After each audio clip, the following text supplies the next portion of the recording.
धाकड़ खबर में आपका स्वागत है। मैं आपके साथ हूं अकरम रईस खान। कल 22 मई था, हम लोग छुट्टी पे थे, इसलिए आपके सामने खबर नहीं रख पाए। आज 23 मई है, आपके सामने खबर रखने की कोशिश कर रहे हैं। पूरे देश में ट्रेड यूनियंस ने, यानी कि जो मजदूरों से जुड़े हुए संगठन है, उन्होंने धरना प्रदर्शन किया।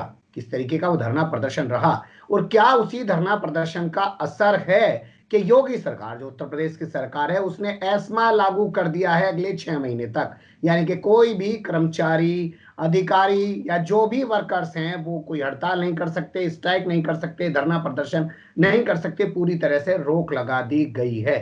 तो पहला सवाल पैदा होता है कि क्या धरना जो कल का गुजरा है वो इतना सक्सेस रहा कि योगी सरकार, जो हमेशा हर मामले में सबसे पहले एक्टिव रहती है, आपको याद होगा कोरोना का सबसे पहला एफआईआर भी अगर कहीं दर्ज हुआ था पूरे देश में, तो वो आगरा के अंदर दर्ज हुआ था। एनकाउंटर कराने में ये सरकार सबसे आगे रहती है, हर कदम में आगे रहने की कोशिश करती है। तो क्या इसने और सरकारों को राह दिखाई है एस्मा लगाकर? और जो मजदूरों को लेकर जो इस सरकार ने नए नोटिफिकेशन जारी किए थे, उसमें से कुछ चीजों को वापस लिया, जैसे 8 घंटे की जगह 12 घंटे काम करने को मजबूर किया गया था मजदूरों को, वो वापस ले लिया। लेकिन इसके अलावा जो और चीजों को भेज रखा है आगे, उनको वापस नहीं लिया है। कैसे इस सब चीजों को देखा समझा जा सकता है, उसी को लेकर एक बार फिर से मेरे साथ लखनऊ पर स्काइप के जरिए जुड़ रहे हैं अविनाश पांडे जी, जो मजदूर हिंद सभा के प्रदेश सचिव हैं और पत्रकारिता का लंबा अनुभव भी रखते हैं, साथ ही एडवोकेट भी हैं, यानी कि वकालत भी करते हैं। बहुत शुक्रिया सर फिर से हमारे साथ जुड़ने के लिए। नमस्कार। पहला मेरा सवाल आपसे यही है कि कल का जो ट्रेड यूनियंस का धरना प्रदर्शन था, उसे आप कैसे देखते हैं? क्या वो कामयाब रहा या लोग नहीं जुट पाए? नहीं, कल का जो विरोध दिवस था वो हमारे हिसाब से पूरे देश में पूरी तरह से कामयाब रहा। जो लोग लॉकडाउन के नाते अपने घरों से नहीं निकल सके, उन लोगों ने अपने अपने घरों पर काली पट्टी बांध के प्रदर्शन किया और अपनी जो मांग पत्र को प्रसारित करते हुए सरकार के कदमों का विरोध किया। और जहाँ पे हम लोग निकल सके, हम लोगों ने सारे सेंट्रल ट्रेड यूनियंस, चाहे एचएमएस के हों, सीआईटीयू के हों, एटक के हों, इंटक के हों, सब ने मिल के सामूहिक रूप से कल हम लोग दारुल सपा विधायक निवास में इकट्ठा हुए और हम लोगों ने प्रशासन के माध्यम से प्रधानमंत्री जी को और मुख्यमंत्री को प्रतिवेदन भेजा और उनके द्वारा जो श्रम कानूनों में संशोधन किया जा रहा है, शिथिल करने का काम किया जा रहा है, उसके प्रति अपना विरोध जताया। आज के अखबार अगर आपने देखे हों, चाहे मीडिया ने किसी तरीके से आपको कोई कवरेज देने की कोशिश की है? देखिए, मीडिया में श्रमिकों के लिए जो खबरें पहले होती थी, जब मैं लखनऊ में 1985-86 में आया था, तो पेज नंबर 3 पे लगभग आधा पेज कर्मचारियों के बारे में होता था। एक कर्मचारी कोना लिखा होता था और आधा पेज वो मजदूरों को देते थे जी। उस समय मीडिया में। जो चूंकि प्रिंट मीडिया ही ज्यादा था, 3-4 अखबार थे। अमृत प्रभात था, स्वतंत्र भारत था, पायनियर था, नवजीवन था, नेशनल हेराल्ड था, कौमी आवाज। तो ये सारे के सारे लोग श्रमिकों को प्राथमिकता के साथ छापते थे, उनकी समस्याओं को उठाते थे। जब से उदारीकरण का दौर शुरू हुआ है, तब से हम देख रहे हैं कि अखबारों में मजदूरों की समस्याओं के उठाने का सिलसिला धीरे धीरे कम होता जा रहा है। आज भी बहुत छोटी सी खबर बनाई गई है। जिस तरीके से राष्ट्रीय स्तर पर ये विरोध हुआ और मजदूरों में जो गुस्सा है उसको दिखाने का काम मीडिया ने नहीं किया। हमारे विचार से प्रिंट मीडिया ने उस हिसाब से नहीं दिखाया है जिस हिसाब से इसने काम किया और जिस हिसाब से ये प्रदर्शन था। ये क्या सिर्फ पैसे की वजह से मीडिया का व्यावसायीकरण हो गया है, उसकी देन है, या आज आपको लगता है जो सत्ता और कारपोरेट है उसके दबाव में ये सब चीजें की जा रही है, या असल चरित्र यही है आज के मीडिया का? ये सब विज्ञापन का लोभ है। सत्ता में अपनी पकड़ बनाए रखने के लिए पहले निष्पक्ष खबरें छापकर अपने खबरों के आधार पे पत्रकार अपने आप को बनाते थे। अब आजकल सरकार से नजदीकी बना के अपने आप को प्रसिद्ध करते हैं और ज्यादा से ज्यादा वो सोचते हैं कि हम सरकार के पक्ष में लिखेंगे, सरकार के पक्ष में बोलेंगे तो सरकार हमको ज्यादा ध्यान से सुनेगी। तो कहीं ना कहीं ये क्षरण हुआ है पत्रकारिता जगत में और उसका ये परिणाम है। चलिए, अब मैं सीधे मुद्दे पे आता हूं। मुद्दा ये है कि एस्मा लगा दिया गया है उत्तर प्रदेश के अंदर, तो क्या कहते हैं इसे आप? आपके विरोध प्रदर्शन के बाद लगाया गया ये? ऐसा है, विरोध की नोटिस हम लोगों ने बहुत पहले सरकार को दे रखी थी।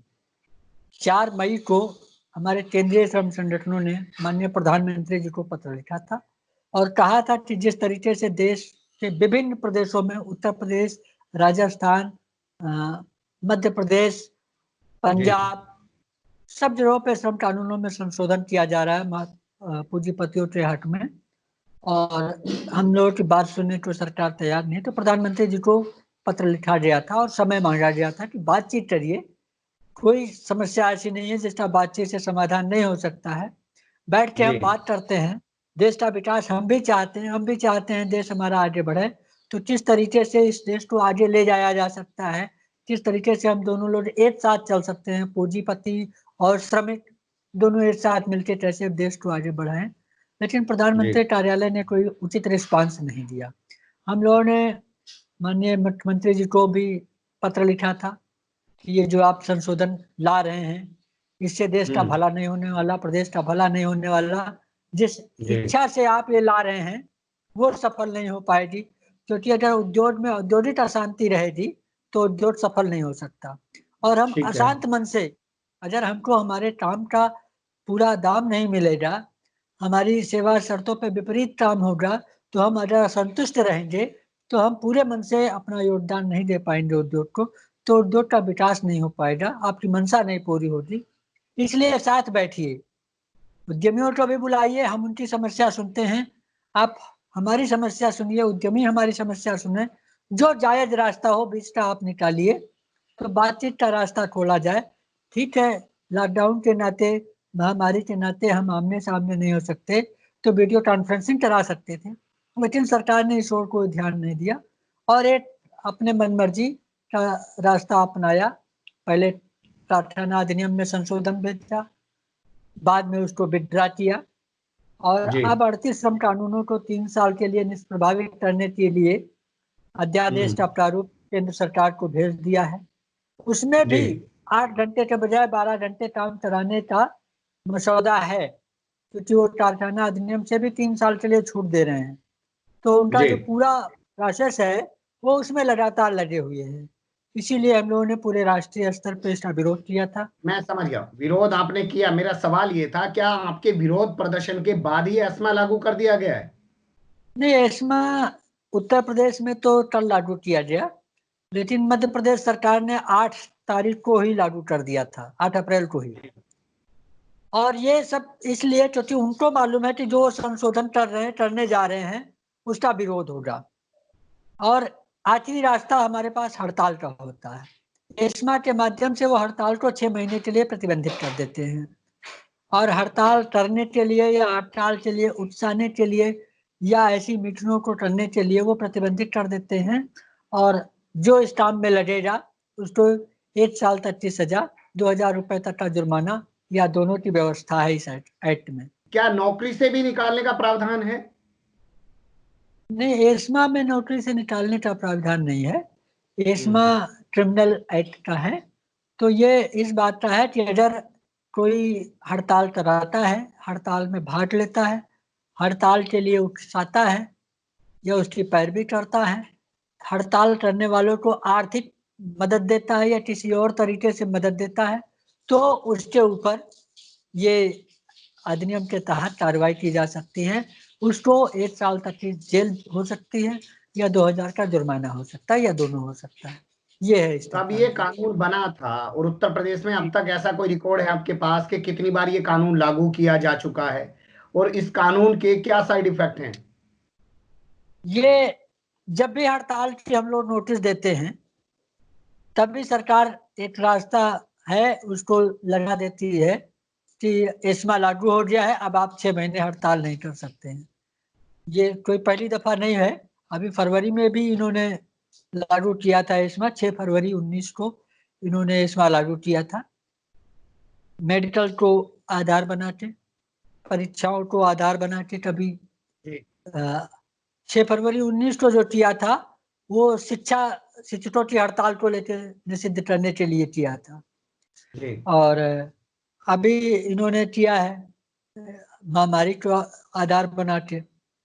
2016 में दिल्ली में स्वास्थ्य सेवाओं को लेकर एस्मा लागू किया गया था। 19 में बिजली की आपूर्ति को लेकर एस्मा लागू किया गया था।